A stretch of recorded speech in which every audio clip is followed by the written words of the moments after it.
பெண்கள் சார்ந்து குர்ஆனிலும் சுன்னாவிலும் சொன்ன, இப்போ நான் சொன்னது ஒரு இது சம்பந்தமான ஒரு முன்னுரை போன்ற ஒரு அஹ்லாக்குகளை புரிஞ்சு கொள்வது. பெண்கள் சார்ந்து சொல்லப்பட்ட ஒரு 20-30 செய்திகள் உண்டு. நான் அதில் வந்து ஒரு சிலதை மட்டும், அவ்வளோ இல்லை, ஒரு 5-6 செய்திகளை மட்டும் எடுத்து அதில் சொல்லப்பட்ட அந்த பெண்கள் சார்ந்த அஹ்லாக்களை நம்ம எப்படி புரிஞ்சு கொள்வது என்றதை மட்டும் விளங்கப்படுத்துகிறேன். அது வந்து நம்மளை பண்படுத்தி கொள்ள, அதாவது இதனால் என்னென்ன பிரயோஜனம்னா, இயல்பான நமது மனித குணங்களுக்கும் நம்மளோட அஹ்லாக்கு கடையில் வித்தியாசம் கண்டுக்கிடலாம்.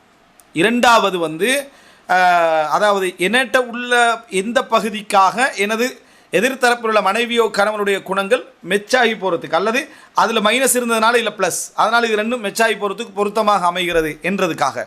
மூன்றாவது, அடுத்தவர்களுடைய குணங்களை நம்ம எப்படி பொறுமையாக டீல் பண்ணணும், ஏன்னா எங்களில் அவங்க பொறுக்க வேண்டிய என்னென்ன குணங்கள் இருக்குது என்று தெரிந்து கொள்வதற்காக, நான் எப்படிப்பட்ட குணத்தை என்ன செய்யணும், வளர்த்து கொள்ளணும் என்பதற்காக. இன்னொரு வகையில் நான் எதில் கலந்து கொள்ளக்கூடாது, எதில் கலந்து கொள்ளணும், எதை நான் பொறுப்பெடுக்கணும், எதை நான் பொறுப்பெடுக்கக்கூடாது என்றதை நம்மளை அடையாளப்படுத்திக் கொள்வதற்காக இந்த அஹ்லாக் என்ன மிக முக்கியமான ஒரு பகுதி. இந்த குணவியல் சார்ந்த இந்த பகுதி மிக முக்கியமானது. இப்போ பாருங்கள், அல்லாஹ் தஆலா குர்ஆனில், அதாவது சூரா கஸஸ் 25-26 வசனத்தில் அந்த மூசா அலைஹிஸ்ஸலாத்துடைய அந்த சம்பவம் நடந்து முடிஞ்சோடனே அல்லாஹ் தஆலா, அதாவது ஆண்களையும் குர்ஆனில் சொல்லுவான், பெண்களையும் குர்ஆனில் அல்லாஹ் தஆலா சொல்லுவான். ஆண்களை சொல்கிற சந்தர்ப்பத்தில் வஜா அரஜுலும் மின் அக்ஸல் மதீனத்தி யஸ்ஆ, விளங்கிட்டா, அந்த அந்த நகரத்துடைய ஒரு கோடி அந்த மூலையிலிருந்து ஒரு மனிதர் என்ன செஞ்சார், வேகமாக வந்தார். வருகை அல்லாஹ் தஆலா யஸ்ஆ, வேகமாக வந்தார், விரைந்து வந்தார் அப்படின்னு அல்லாஹ் தஆலா சொல்கிறார். அது ஆணுடைய இயல்பில் உள்ள ஒரு சப்ஜெக்ட் அல்லாஹ் தஆலா சொல்கிறார். ஃபஜாஅத்து இஹ்தாஹுமா தம்ஷி அலஸ்தஹியா. அல்லாஹ் தஆலா இங்கே சொல்கிற டைமில் அந்த 2 பெண்களில் ஒரு பெண் வெட்கத்தோடு வந்தாள் அப்படின்னு அல்லாஹ் தஆலா சொல்கிறார். அப்போ இது வந்து அல்லாஹ் தஆலா இயல்பு எங்களுக்கு சொல்லித்தரக்கூடிய ஒரு முக்கியமான ஒரு இடம். குறைவாக உள்ளவர்கள் இதை நிறைவாக வளர்த்து கொள்ளணும். சிலருக்கு என்ன செய்யும், வெட்கம் என்ற இயல்பு அல்லாஹ் தஆலா பெண்களுக்கு கொடுத்திருக்கக்கூடிய மனித இயல்பு. ஆனால் நமக்கு ஏதோ ஒரு காரணமாக அது குறைஞ்சிடும். ஏதோ ஒரு காரணமாகனா ஜெனட்டிக்கலிக்கு நம்ம குறைஞ்சிருக்கலாம், ஜெனட்டிக்கலையும் அஹ்லாக்கிட்ட இது இருக்குது, அது குறைஞ்சிருக்கலாம். சிலபஸ் குறைச்சுட்டிக்கும், நம்ம படிக்கக்கூடிய குரங்கியல் சிலபஸ் இருக்குது தானே, அது வந்து குறைச்சுட்ருக்கும். ஸ்கூலில் நம்ம படிக்கக்கூடிய அந்த சிலபஸ் என்ன செய்யும், அது வெட்கமின்னையே போதிக்கும். அது அவங்களுடைய பாடத்திட்டு தான் அப்படி தான் இருக்கும். அது போதிச்சு நமக்கே தெரியாமல் கொஞ்சமாக அந்த வெட்கத்துடைய உணர்வு வந்து நம்ம குறைஞ்சி போய்த்திருக்கும். அப்போ சிலபஸுடைய அந்த கரப்ஷனால் நம்ம குறைஞ்சி, நம்ம பழகக்கூடிய சூழ்நிலை மீடியாக்கள் குறைஞ்சி. அப்போ இதை வளர்த்து கொள்வதற்கு குர்ஆனுக்கும் ஹதீஸின் பக்கம் நம்ம திரும்பி போகலாம், அந்த உணர்வு நமக்கு வளரும். அல்லாஹ் தஆலா ஃபஜா. இப்போ நீங்கள் என்ன யோசிக்கணும்னா, அவ்வளவு ஆடுகளையெல்லாம் கொண்டு வந்து வச்சு வாப்பா வீட்டில் இருக்கிறாரு, காலையிலேருந்து ஈவினிங் வரைக்கும் மேய்க்கக்கூடிய அளவுக்கான தைரியமும் உடல் பலமும் அவங்களுக்கான சக்தியும் அவங்களுக்கு இருக்குது. அந்த பொறுப்பெடுத்து செய்கிறாங்க. ஆண்களெல்லாம் தண்ணீர் கொடுத்து விட்டு போன பிறகுதான் நாங்கள் தண்ணீர் என்ன செய்ய முடியும், கொடுக்க முடியும்னு ஆண்கள் முடிக்கும் வரைக்கும் அடுத்த லைனில் இவங்க என்ன செய்கிறாங்க, பெண்கள் நிற்கிறாங்க. அப்போ அந்த வேலையெல்லாம் அவங்க செய்கிறாங்க. ஆனால் அவங்கள எது விட்டு போகலேண்டா வெட்கம். இவ்வளோ வேலைகள் அவங்க செய்தும் உழைச்சி கொடுத்தும் தந்தைக்காக ஆடுகளை மேய்த்து அதை உழைத்து கொடுக்கக்கூடிய 2 பெண்களாக இருந்தும் கூட அவங்கள்ட்ட இருந்து வெட்கம் போகவில்லை. அதை அல்லாஹ் தஆலா சொல்வதற்காக ஃபஜாஅத்து இஹ்தாஹுமா தம்ஷி அலஸ்தஹியா, வெட்கத்தோடு அந்த பெண்மணிகளில் ஒரு பெண்மணி வந்தார் அப்படின்னு சொல்கிறாங்க. அப்போது இது ஒரு மிக முக்கியமான அம்சம். பெண்களுடைய இயல்பென்று குர்ஆன் சொல்லக்கூடிய அம்சத்தில் வெட்கம் அப்படின்ற பகுதி சொல்லப்பட்டிருக்கு. ரசூல் ஸல்லல்லாஹு அலைஹி வஸல்லம் அல் ஹயாஉ குல்லுஹு ஈமான், வெட்கம் முழுதுமே ஈமான் நாங்கள் சொல்லுவாங்க. வெட்கம் முழுதுமே ஈமான். நீங்கள் எதுக்காக வெட்கப்பட்டீங்கன்னா அந்த வெட்கம் சில பொழுது உங்களுக்கு சில நலவுகளை தடை செஞ்சிடும். அந்த வெட்கத்தால் சில அறிவுகளை படிக்கலாமல் போயிடும். ஆனால் அந்த வெட்கம் முழுதுமே ஹைறு தான், அந்த வெட்கம் முழுதுமே ஹைறு தான். அப்போ பெண்கள் வெட்கத்தால் அதிகமானவர்களாக இருந்து ஒரு கல்வியை கற்றுக்கொள்வதற்கு கொஞ்சம் வெட்கத்தை குறைக்க வேண்டியிருந்தா போராடணும். அவங்க வந்து முந்திக்கணும். அவங்களோட வெட்கம் என்னது இல்லாமல் அவங்க கேள்வி வருதுன்னு சொன்னால் வெட்கத்தை கொஞ்சம் வளர்க்கணும். அவங்க கேள்வி கேட்கக்குள்ள இந்த கேள்வி எப்படி கேட்குறது, இதை கேட்கலாமா, இதை படிக்கலாமா, சரி மார்க்க விஷயம் நம்ம கேட்டு தான் ஆகணும் என்று தங்கள் வெட்கத்தோடு போராடி அந்த கேள்வி அவங்களுக்கு வருதுண்டா அது நிரப்பமாக்கின்னு அர்த்தம். கேள்வி வந்து என்ன சும்மா இயற்கையாக அதெல்லாம் என்ன வெட்கம் இருந்தாலும் பரவாயில்ல அதெல்லாம் கேட்கத்தான் வேணாண்டு வந்துச்சுன்னு சொன்னால் அங்கே வந்து வளர்க்க வேண்டியிருக்கு. அவங்க ரெண்டுமே பிழை இல்லை. ரெண்டுமே பிழை இல்லை, ஆனால் வளர்க்க வேண்டியிருக்குது. இப்போ இந்த இடத்துல அவ்வளவு ஆடு மேய்த்தவர்கள், அவ்வளோ தைரியமாக என்ன போனவங்க வந்தவங்க, தண்ணீர் கொடுக்கறதுக்கு இவ்வளோ காலம் வருஷ கணக்கில் அவங்க என்ன செஞ்சுக்கிறாங்க செய்தவர்கள், மூசா அலைஹிஸ்ஸலாத்தில் ஒரு விஷயத்தை சொல்ல வரக்குள்ள அவ்வளோ வெக்கமாக என்ன செஞ்சாங்க வந்தாங்க.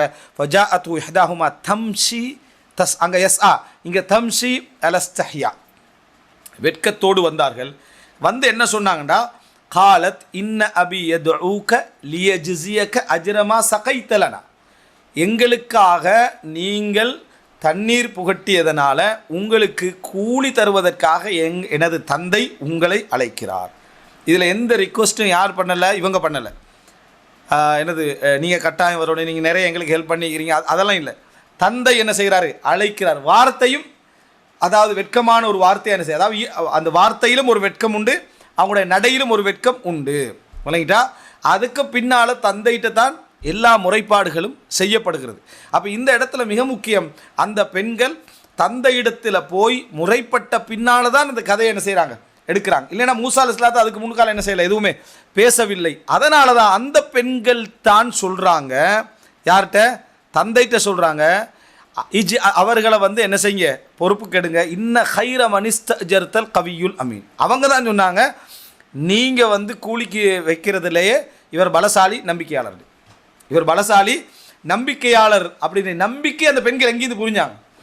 இவருடைய நடவடிக்கை, இவருடைய செயல்பாட்டில் இது புரிந்தார்கள். அந்த நம்பிக்கையும் அந்த உடல் பலத்தையும் அவங்க என்ன செஞ்சாங்க, விரும்பினார்கள். இப்போ ஸோ பெண்கள் இந்த இடத்துல வெட்கத்தை அவர்கள் அவர்களுடைய செயலிலும் நடையிலும் உடையிலும் செயல்பாடுகளிலும் பேச்சுக்களில் எல்லா விஷயத்திலையும் வெட்கம் என்றது சார்ந்து இருப்பது என்பது ஒரு மிக முக்கியமான பண்பாடு. பொதுவாகவே பழக்கம் என்பது வெட்கத்தை குறைக்கும். பொதுவாக நட்பு என்றான என்ன சொல்லுவோன்னு சொன்னால், ஒழுக்க விதிகள் இழந்து போவது தான் உண்மையான நட்பு என்றுவாங்க. ஒழுக்க விதிகள் என்றால் பண்பாடு சார்ந்த ஒழுக்கம் அல்ல, அதாவது சில சட்டங்கள் இல்லா போகிறது, அதை செய்யக்கூடாது, இது இருக்கக்கூடாது, அங்கே வரக்கூடாது, முதல்ல இப்படி சொல்லிட்டு வரணும், அப்படி வரட்டும் இருக்குமே. இது ரெண்டு பேருக்கு இடையில் வந்து இல்லாமல் போச்சுன்னா ஒரு ரெண்டு பேர் நட்புல நெருங்கிட்டாங்கன்னு அர்த்தம். ரூல்ஸ் இருக்காது, அதான் நட்புல என்று. அதனால தான் அல்லாஹ் தஆலா நீங்கள் நண்பர்களுடைய வீடுகளிலே சாப்பிடுவது குற்றம் இல்லைன்னு என்ன செய்யலாம் சொல்கிறேன். அந்த ரூல்ஸ் இல்லாமல் போயிடும். கேட்டு எடுக்க வேண்டிய நிலைமை இருந்தால் நண்பர் வீடு அல்ல என்ற மாதிரி. தங்கம் அது மாதிரி விஷயங்களை கேட்டு தான் எடுக்கணும். நான் சொல்கிறேன், இந்த உணவு விஷயங்கள் அது இதுகள் சின்ன சின்ன விஷயங்களை கேட்டு எடுக்கிறதா இருந்தால் அது வந்து அந்த நட்பு இல்லைன்னு அர்த்தம். இது வந்து ஒரு ஆணுக்கும் பெண்ணுக்கும் இடையில் அதாவது வருவதாக இருந்தால் அது கணவன் மனைவி உறவாக இருக்க வேண்டும், அல்லது இரத்த உறவாக இருக்க வேண்டும். அதை தாண்டி ஒரு இடத்துல நமக்கு தொழில் ரீதியாகவோ மார்க்க ரீதியாக ஒரு இடத்துல வருதுன்னா அங்கே வெட்கம் பரிபூர்ணமாக என்ன செய்யணும், இருக்க வேண்டும். அதுதான் இந்த இடத்துல நம்ம தெரிஞ்சு கொள்ள வேண்டிய மிக முக்கியமான பெண்களுடைய பண்பாடாக, பண்பு இயல்பாக குர்ஆன் வர்ணித்து சொல்லக்கூடிய ஒரு அம்சம் என்ன, வெட்கம். அதில் பூர்ணமாக என்ன செய்கிறது இருக்கிறது என்ற ஒரு சப்ஜெக்டை பெண்களுடைய குணம் என்ற இடத்துல அல்லாஹு தஆலா மிக முக்கியமாக சொல்லி காட்டார். நபியுடைய மனைவியுடைய அந்த குணமாக அல்லாஹ் தஆலா என்ன செய்கிறான் சொல்லி காட்டுகிறான். அப்படின்னா இது ஒழுக்கம் சார்ந்த ஒரு அம்சம், இது ஒழுக்கம் சார்ந்த அம்சம். வெட்கம் வந்து ஒழுக்கம் சார்ந்து மட்டும் வராது, ஒழுக்கம் சாராத சில பொது ஒழுக்கங்கள் சார்ந்த. உதாரணமாக ரசூலுல்லாஹி ஸல்லல்லாஹு அலைஹி வஸல்லம் வீட்டில் வந்து சாப்பிட்டுட்டு பேசிக்கிட்டு போகாமல் இருந்தவங்களுக்கு போங்கன்னு சொல்கிறதுக்கு வைக்கப்பட்டாங்க. அப்போ ரசூல் ஸல்லல்லாஹு அலைஹி வஸல்லம் பற்றி அல்லாஹ் தஆலா சொல்கிறான், ஃபயஸ்தஹீ மின்கும், சொல்கிறதுக்கு வைக்கப்படுறார் அப்படின்னு அல்லாஹ் தஆலா சொல்கிறார். இது வந்து ஒரு பொது ஒழுக்கம் சார்ந்த வெட்கங்கள். இது பொது ஒழுக்கம் சார்ந்த வெட்கத்தை குறிக்கலை, மனிதனுடைய தனிப்பட்ட மானம் சார்ந்த ஒழுக்கம். இது மானம் சார்ந்த ஒழுக்கத்தில் ஒரு பெண் வந்து பரிபூர்ணமாக இருப்பாள் என்பதை சொல்லக்கூடிய ஒரு முக்கியமான அம்சம் சூரா கஸஸ் 25-26 வசனம். அடுத்தது என்ன அப்படி என்று சொன்னால் ரோசம் சார்ந்தது. இப்போ வந்து சஹீஹ் முஸ்லிமில் உம்மு சலமா ரலியல்லாஹு செய்தி எல்லாருமே நம்ம தெரிஞ்சிருப்போம். அபூ சலமா ரலியல்லாஹு அவர்கள் மரணித்த பின்னால் அவங்க ஒரு துவா கேட்குறாங்க, அல்லாஹும் உஜுர்னி ஃபி முசீபத்தி வாஹ்லிஃப்லி ஹைரம் மின்ஹா, யா அல்லாஹ் எனக்கு எனது சோதனையில் வந்து எனக்கு கூலியத்தா, அதே போல் எனக்கு பின்னால் ஒரு பரிகாரத்தை தா. விளங்கிட்டா, எனக்கு பின்னால் என்ன ஒரு பரிகாரத்தை அப்படின்னா எனக்கு ஒரு இதை விட சிறந்த உண்டத்தான்னு துவா கேட்குறாரு. யாரும் உம்மு சலமா ரலியல்லாஹு அன்ஹா. அதுக்கு பின்னால் ரசூலுல்லாஹி ஸல்லல்லாஹு அலைஹி வஸல்லம் வந்து திருமணம் என்ன செய்கிறாங்க பேசுகிறாங்க. அப்போ அவங்க என்ன சொல்கிறாங்க அப்படின்னு சொன்னால், அவங்கள்ட்ட திருமணம் பேசுகிறதுக்கு வாரது யார் அப்படின்னு சொன்னால் ஹாத்திப் பின் அபி பல்தா தான் திருமணம் பேச வராரு. இப்போ ஃபக்குல்த் அவங்க என்ன சொல்கிறாங்கன்னா, இன்னலி பின்த், எனக்கு பொம்பளை பிள்ளைகள் என்ன செய்கிறாங்க இருக்கிறாங்க, வ அன கயூர், நான் ரோசம் உள்ளவள், நான் வந்து ரோசம் உள்ளவள், சரியா அப்படின்ட்டு ரசூல் அவங்கள்ட்ட பதில் அனுப்புகிறாங்க. ஒவ்வொருத்தரும் தண்ட குணத்தை விளங்கி இருக்கணும்ன்றதுக்கான ஒரு அழகான செய்தி. சரியா? சிலருக்கு நியாயங்கள் விளங்குது, குணங்கள் விளங்குது இல்லை. வெறும் நியாயம் மட்டும் விளங்கினாலும் பிரச்சனை தான். ஏண்டா எந்த குணத்தால் எனக்கு இது நியாயமாக விளங்குதுன்ற ஒரு பகுதி இருக்குது. ரொம்ப பொறுமையானவனால் எல்லா குற்றவியலும் பிழை என்று விளங்கு அவனுக்கு. ஏன்னா அவனுக்கு அதான் நியாயமாக விளங்கு. நிதானமும் இறக்கமும் அதிகமாக இருந்தால் இந்த இடத்துல சாதாரண கீறு உழுறு அவனுக்கு என்னது அந்த என்னது இந்த இந்த இந்த இதாக இருக்கிறது என்னது அந்த இறைச்சி அதெல்லாம் சாப்பிடாமல் இருக்கிற அந்த வெஜிடேரியன் இருக்கிற அந்த குரூப் சரியாக விளங்கு. உயிர்களை கொல்லாமல் வாழ்வதா நல்ல. ஏன்னா அவனோட கருணையோட உச்சகட்டம் அது. அதனால் நியாயங்கள் விளங்குறதுக்கும் பண்பாடு ஒரு காரணம், அறிவு மட்டுமல்ல. சில பண்பாடுகள் சில நியாயப்படுத்திடும் விளங்கிட்டா. இந்த மாதிரியான இப்போ அனைத்து மதமுமே சமம் தான், எல்லாருமே ஒரே வழியைத்தான் சொல்கிறதெல்லாம் இவங்கெல்லாம் யாருன்னா உண்மையிலே உள்ளத்தால் கருணையால் என்ன ஒரு நிரம்பினவங்க. ஆனால் அறிவோ மற்ற விஷயங்களோ இல்லை. இது எப்படி தன்னை தலைகளாக பெறட்டுமென்ற விளக்கங்கள் இல்லாதவர்கள். கருணை இருக்க வேண்டும், அறிவும் இருக்க வேண்டும், வேறு வேறு பண்பாடுகளும் கலக்கிற அமைப்பில் செய்ய வேண்டும் இருக்கணும். அப்போ இவங்க சொல்கிறான், நான் கயூர், நான் ரோசம் உள்ளவள், எனவே ரசூலாங்களை பாதிச்சிடும். ஏண்ட ஏதாவது ஒரு விஷயத்தில் சின்ன ஒரு இதாகினா கூட நான் ரோசப்பட்டு ரசூலாங்களோட என்ன செஞ்சிருவேன், பேசிடுவேன், அது பாதிச்சிருமன்றாங்க. அப்போ நான் சொன்னேன் ஏற்கனவே ரோசம் என்ற இயல்பு பெண்கள் மஜ்பூலா அலை, அந்த ரோசம் என்ற குணத்தில் அவங்க படைக்கப்பட்டிருப்பார்கள். ஆண்களுக்கு ஒரு ரோசம் உண்டு, பெண்களுக்கு ஒரு ரோசம் உண்டு. பெண்களுடைய ரோசம் என்னது ஒரு விதமான ரோசம் அதில் இருக்குது. டிஃபரன்ஸ் நம்ம முழுசாக சொல்ல முடியாது, ஆனால் ரோசம் இருக்குது. அந்த ரோசம் சில பொழுது அதிகமாக இருந்தால் அவங்க தன்னைத்தானே அழிச்சு கொள்வாங்க, அவங்க தன்னைத்தானே இழந்து கொள்வாங்க. அப்படிப்பட்ட ஒரு ரோசமாக என்ன செய்யும் வரும். இப்படிப்பட்ட ஒரு நிலைமை எனக்கு இருப்பதனால நான் அதை பயப்படுகிறேன்றாங்க. ரசூலுல்லாஹி ஸல்லல்லாஹு அலைஹி வஸல்லம் சொல்கிறாங்க, அவருடைய மகளை பொறுத்த வரைக்கும் அவங்களுக்கு தேவையான விஷயங்கள் நடைபெறுவதற்கு நான் பிரார்த்தனை செய்கிறேன். ரோசத்தை பொறுத்த வரைக்கும் அந்த ரோசத்தை போக்குவதற்கு அல்லாஹ்விடத்தில் துவா செய்கிறேன். ரோசம் சிறந்தது, அளவுக்கு மீறிய ரோசத்தை இல்லாமலாக்க நான் துவா செய்கிறேன்.